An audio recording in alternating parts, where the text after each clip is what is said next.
Hello guys, welcome to English education. Students, आज हम पढ़ने वाले हैं क्लास 10th हिस्ट्री के 3rd चैप्टर के 6 पार्ट को। तो देखिए, काफ़ी छोटे छोटे पार्ट में हमने चैप्टर को डिवाइड किया है जिससे कि आप अच्छी तरह से समझ सके।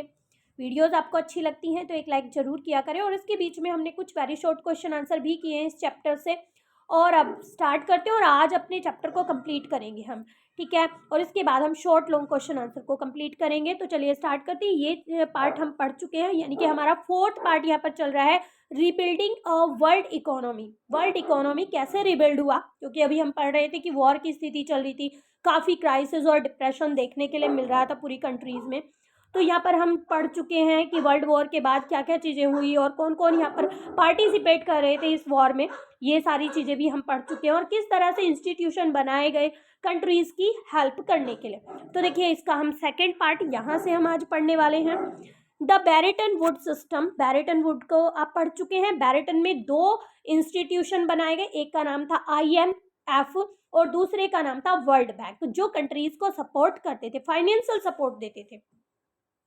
तो देखिए, ये जो द बैरेटन वुड सिस्टम था, inaugurated as an era of unprecedented growth of trade and incomes for the western industrial nation and Japan. तो देखिए, ये जो है अब जो बैरेटन वुड सिस्टम था, ये मदद कर रहा था, हेल्प कर रहा था ग्रोथ करने में, ट्रेड की ग्रोथ करने में और इनकम की ग्रोथ करने में। जैसे कुछ वेस्टर्न इंडस्ट्रियल नेशन थे और जापान थे, इनकी मदद कर रहा था, इन्हें जोड़ रहा था। World trade grow annually at over 8% between 1950 and 1970 and incomes at nearly 5%।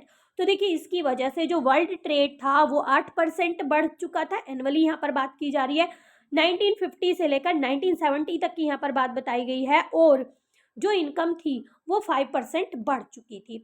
The growth was also mostly stable. तो देखिए, अभी जो ग्रोथ हो रही थी, ये चाहे ट्रेड को लेकर हो चाहे इनकम को लेकर हो, ये स्थिर भी थी, विदाउट लार्ज फ्लक्चुएशन। तो देखिए, बिना किसी क्राइसिस के, बिना किसी डिप्रेशन के ये लगातार बढ़ती चली जा रही थी।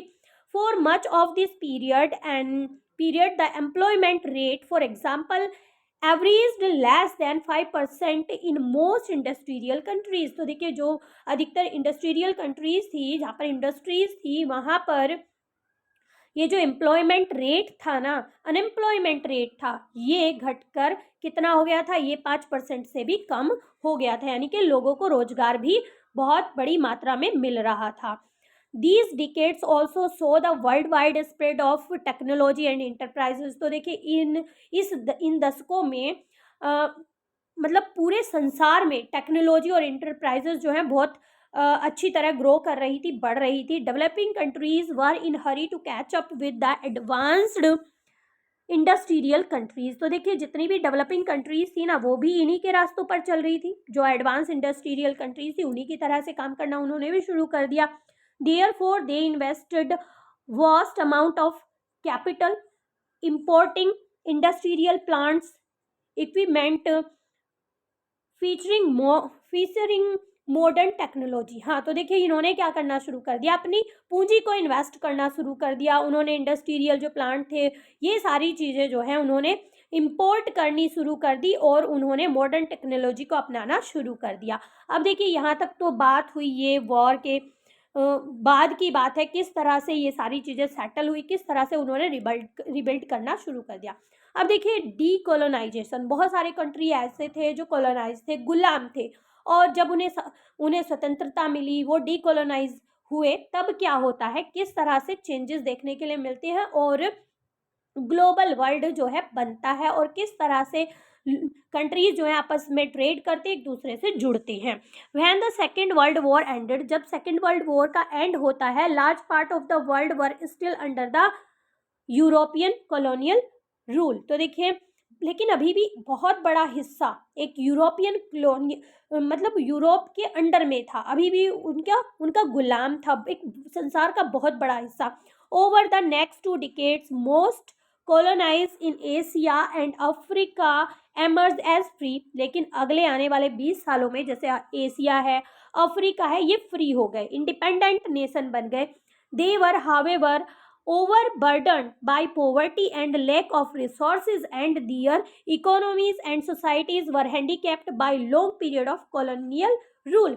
तो देखिए, अब ये फ्री तो हो गए थे, लेकिन अभी भी इनके ऊपर गरीबी का बहुत बड़ा भार था, और जो रिसोर्सेज थे उन्हें ले जाया जा चुका था, यानी कि लैक ऑफ रिसोर्सेज हो गया था, और इनकी जो अर्थव्यवस्था थी, इनकी जो सोसाइटीज थी, वो हैंडीकैप्ड हो चुकी थी इतने लंबे समय से, क्योंकि वो गुलाम रहे थे। तो देखिए, अब आईएमएफ और वर्ल्ड बैंक क्या काम करता है, किस तरह से सपोर्ट करता है या नहीं करता है, वो हम जानते हैं। The IMF and the World Bank were design to meet the financial need of the industrial countries. तो देखिए, अब जो वर्ल्ड बैंक था और IMF, ये इंस्टीट्यूशन बने थे, लेकिन इन्हें इस तरह से बनाया गया था कि ये इंडस्ट्रियल कंट्रीज की ही ज़रूरतों को पूरा कर रहे थे। They are not equipped to cope with the challenge of poverty and lack of development in the former colonies। तो देखिए, जो कंट्रीज पहले गुलाम थे वो उनकी मदद को नहीं कर पा रहे थे, उनकी जो गरीबी थी, लैक ऑफ डेवलपमेंट था, ऐसा था, जो कंट्री ऐसे थे वो उनकी मदद नहीं कर रहे थे। But as Europe and Japan rapidly rebuild their economies, they grow less dependent on the IMF and World Bank. तो देखिए, जैसे ही यूरोप ने और जापान ने ग्रो करना शुरू कर दिया, अपनी अर्थव्यवस्था को सुधारना शुरू कर दिया तेजी से, तब ये IMF पर और वर्ल्ड बैंक पर डिपेंड रहना इन्होंने बंद कर दिया। Thus from the late 1950 the Bretton Wood institution began to shift their attention more toward developing countries. तो अब से जो IMF था और वर्ल्ड बैंक था, इन्होंने क्या करना शुरू कर दिया, जो डेवलपिंग कंट्रीज थी उनकी तरफ ध्यान देना शुरू कर दिया। As colonized, many of the less developed region of the world had been part of the Western Empire। तो देखिए, जैसे वो पहले कॉलोनाइज थे, गुलाम थे, तो देखिए बहुत सारे many of the less developed region, बहुत सारे जो डेवलप्ड रीजन थे संसार के, had been part of western empire, वो वेस्टर्न एम्पायर के पार्ट थे। नाउ आयरोनिकली, अब विडंबना की बात ये भी थी, the newly independent countries facing urgent pressure of to lift their population out of poverty. तो देखिए, अब उनके सामने समस्या क्या थी, उनके सामने समस्या थी, जो अभी अभी मतलब इंडिपेंडेंट हुए थे, स्वतंत्र हुए थे, ऐसे कंट्रीज के सामने प्रॉब्लम थी कि उनकी जो पॉपुलेशन है वो किसी तरह उन्हें गरीबी से बाहर निकाले। They came under the guidance of international agencies dominated by the former colonial power. तो देखिए, जो एजेंसीज थी, अब यहाँ पर विडंबना की बात तो यही थी कि जो एजेंसीज थी जो उनकी मदद करने वाली थी वो वही थी कॉलोनियल पावर, यानी कि जो उन पर राज कर रहे थे, जिन्होंने उन्हें गुलाम बनाया था, वही अब ऐसी एजेंसीज थी जो उनकी मदद कर सकती थी। Even after many years of decolonisation, the former colonial power still control vital resources such as minerals and land and many of their former colonies। तो देखिए, अब क्या हो रहा था, मतलब डीकोलोनाइजेशन हो गया था, गुलामी जो है अब नहीं थी, फिर भी कई सालों तक ये जो कॉलोनियल पावर थे ना, ये इनके वाइटल रिसोर्सेज पर, मिनरल पर अपना अधिकार बनाए रखते हैं। Large corporation of other powerful countries, for example US, also often manage to secure right to exploit developing countries natural resources very cheaply। तो देखिए, जैसे US जैसे कंट्रीज थे, उनके पास अभी भी अधिकार था कि वो सस्ते में उनके जो मिनरल्स हैं, रिसोर्सेज हैं, नेचुरल रिसोर्सेज हैं, उन्हें वो ले जा सके, एक्सप्लॉइट कर सकें। At the same time, most developing countries did not benefit from the fast growth of Western economies experienced in the 1950 and 1916। तो देखिए, एट द सेम टाइम, इसी समय जो डेवलपिंग कंट्रीज थे वो उन्हें बेनिफिट नहीं मिल पा रहा था, किसकी ग्रोथ से, वेस्टर्न में जो ग्रोथ हो रही थी उसकी ग्रोथ से उन्हें कोई बेनिफिट नहीं मिल पा रहा था। क्यों? क्योंकि अभी हमने ऊपर पढ़ा कि वही कंट्री अभी भी उनके ऊपर कहीं ना कहीं अपना अधिकार बनाए हुए थे। Therefore they organize themselves as a group. तो उन्होंने क्या किया, अपने आप को एक ग्रुप बना लिया, एक उन्होंने अपनी संस्था बना ली, द ग्रुप 77। तो उसे ग्रुप 77 के नाम से जाना गया। To demand the new international economic order by the IEO, they meant the system that would give them real control over the natural resources। तो देखिए ये जो ये संस्था बनाई इन्होंने, जो ग्रुप बनाया, इसका पर्पस था कि वो अपनी डिमांड रखें, वो सिस्टम में बदलाव लाएं और जो नेचुरल रिसोर्सेज हैं उनके यहाँ, वो उन पर उनका ही अधिकार हो। More development assistance, fairer prices for raw materials and better access for their manufactured good in developed countries market. तो देखिए वो ये इस संस्था के माध्यम से वो ये चाहते थे कि उनके जो नेचुरल रिसोर्सेज हैं उन पर उनका अधिकार हो, जो वो उनका रॉ मटेरियल हो उसके अच्छे प्राइस मिले, जो वो सामान मैन्युफैक्चर करते हैं वो डेवलप कंट्रीज में बेचे जाएं अच्छे रेट पर। तो ये उनकी मांग थी और इसके माध्यम से उन्होंने अपनी ये मांग रखी थी। एंड ऑफ, अभी हम बैरेटन वुड के बारे में पढ़ते चले आ रहे हैं कि दो इंस्टीट्यूशन बनाए गए, IMF और वर्ल्ड बैंक, और इनका क्या काम था और किस तरह से ये काम कर रहे थे। तो देखिए अभी हम आगे बढ़ते हैं और इसमें पढ़ेंगे हम, एंडिंग होती है बैरेटन वुड की और बिगनिंग होती है ग्लोबलाइजेशन की। ठीक है, तो देखिए despite years of stable and rapid growth, not all was well in this post war world. तो देखिए ये जो रैपिड ग्रोथ है ना, ये काफ़ी समय तक मतलब नहीं चल पाई। From the 1960 the rise cost of its oversea involvement weakened the USA finance and competitive strength. अब देखिए ओवरसीज जो ट्रेड होता था, इससे जो कॉस्ट, इसकी जो कॉस्ट थी वो बहुत ज़्यादा थी। तो देखिए जो US था वो, उसकी कम्पिटेटिव स्ट्रेंथ और फाइनेंस स्ट्रेंथ जो है बहुत कम हो गई थी इसकी वजह से, क्योंकि उन्हें बहुत ज़्यादा पैसा चुकाना पड़ रहा था इसकी वजह से। The US dollar now no longer commanded confidence as the world principal currency. तो देखिए अभी हमने लास्ट में पढ़ा था कि सबको किससे आका जाता था, डॉलर से आका जाता था। ठीक है, उसे प्रिंसिपल करेंसी बना दिया गया था, लेकिन अब ऐसा नहीं था क्योंकि US में जो है बहुत सारी चीज़ें जो है उलट पुलट, यानी कि वीक हम कह सकते हैं, वो मतलब डॉलर वीक नज़र आ रहा था यहाँ पर। It could maintain its value in relation to gold, हमने ये भी जाना था कि 35 में 1 ऑन्स गोल्ड को खरीद सकते हैं। तो देखिए अब इसकी वैल्यू जो है वो नहीं रही थी, वो कंपैरिजन अब नहीं रहा था। This eventually led to the collapse of the system of fix exchange rate. Fix exchange rate भी हमने पढ़ा था कि इसकी वजह से फिक्स एक्सचेंज रेट जो है कर दिया गया था। And the introduction of a system of floating exchange rate. और अब क्या आ गया था, फ्लोटिंग एक्सचेंज रेट आ गया था। फ्लोटिंग एक्सचेंज रेट क्या होता है, मतलब जिस तरह की आर्थिक व्यवस्था अर्थव्यवस्था होगी ना किसी कंट्री की, उसी के हिसाब से उसकी करेंसी की वैल्यू ऊपर नीचे हो सकती है, ये हो गया था। ठीक है, आपने कभी देखा होगा कि कई बार जो डॉलर है उसकी वैल्यू कंपैरिजन टू रुपये के कंपैरिजन में कभी हाई होती है, कभी लो होती है। तो इस तरह से जिस तरह की अर्थव्यवस्था होती है, आर्थिक व्यवस्था होती है, उसी तरह से ये सारी चीज़ें बदलती रहती हैं। इसे ही हम फ्लोटिंग एक्सचेंज रेट कहते हैं। तो देखिए from the mid 1970 the international financial system also change in important way. तो देखिए अब ये भी चेंज हो गया था, इंटरनेशनल फाइनेंशियल सिस्टम को भी चेंज कर दिया गया। Earlier developing countries could turn to international institution for loan. तो देखिए हमने अभी ऊपर पढ़ा था कि पहले क्या होता था, जो डेवलपिंग कंट्रीज थी वो IMF या फिर वर्ल्ड बैंक पर निर्भर होते थे लोन के लिए या किसी डेवलप असिस्टेंस के लिए। But now they were force to, क्योंकि अभी उनकी एंड होने लग रही है, they were force to borrow the western commercial bank.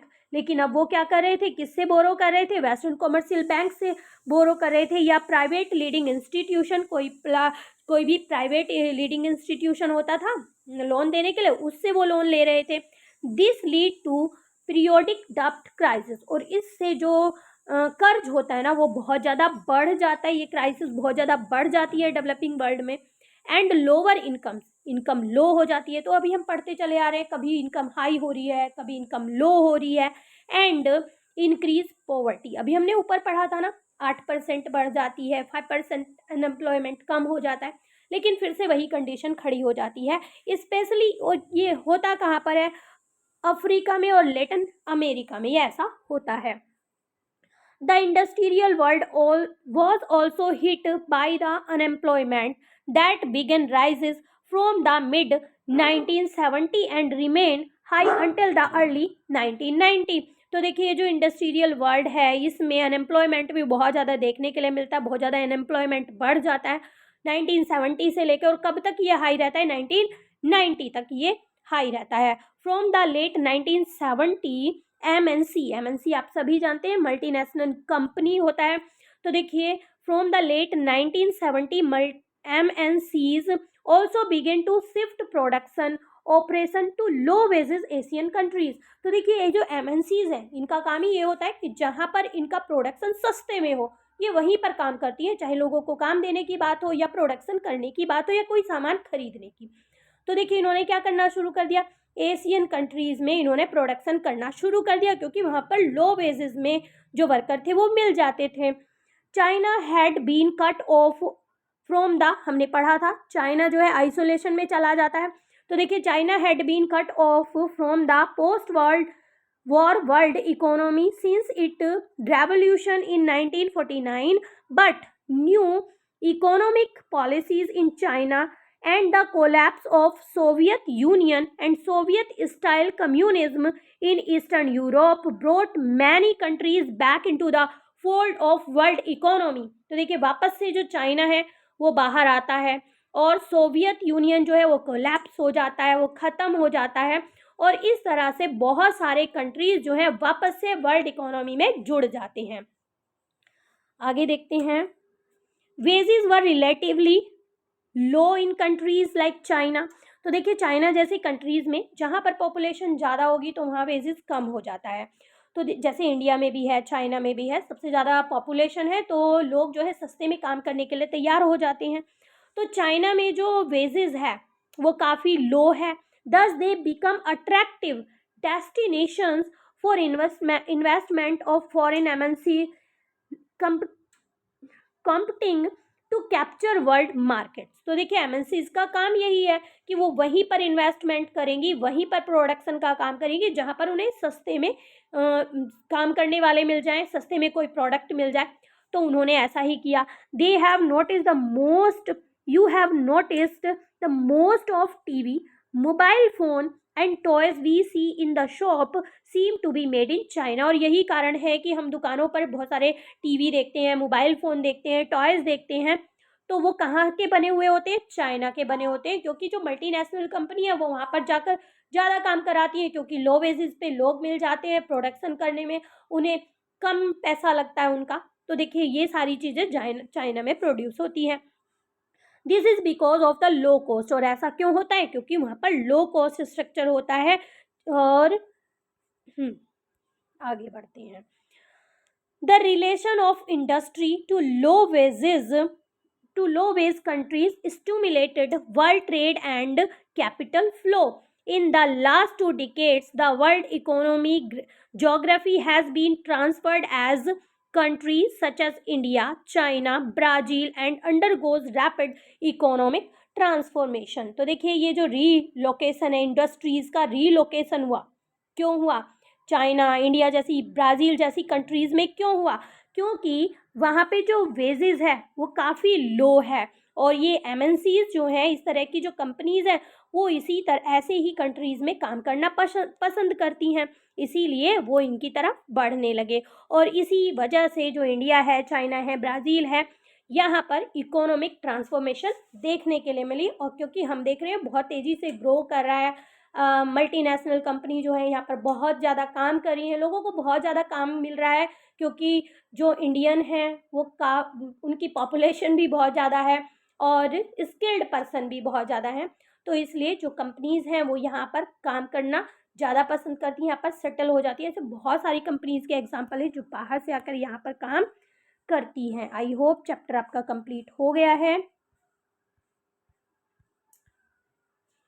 Videos अगर आपको अच्छी लगती हैं तो एक लाइक ज़रूर किया करें, इससे हमें मोटिवेशन मिलती है. और अगर आप चैनल पर पहली बार आए हैं तो चैनल को सब्सक्राइब कर सकते हैं ऐसी ही कुछ और वीडियोज़ के लिए. और आने वाली वीडियोज़ में हम शॉर्ट और लॉन्ग क्वेश्चन आंसर को कंप्लीट करेंगे. तो मिलते हैं अपने नेक्स्ट टॉपिक में, तब तक के लिए bye bye and take care.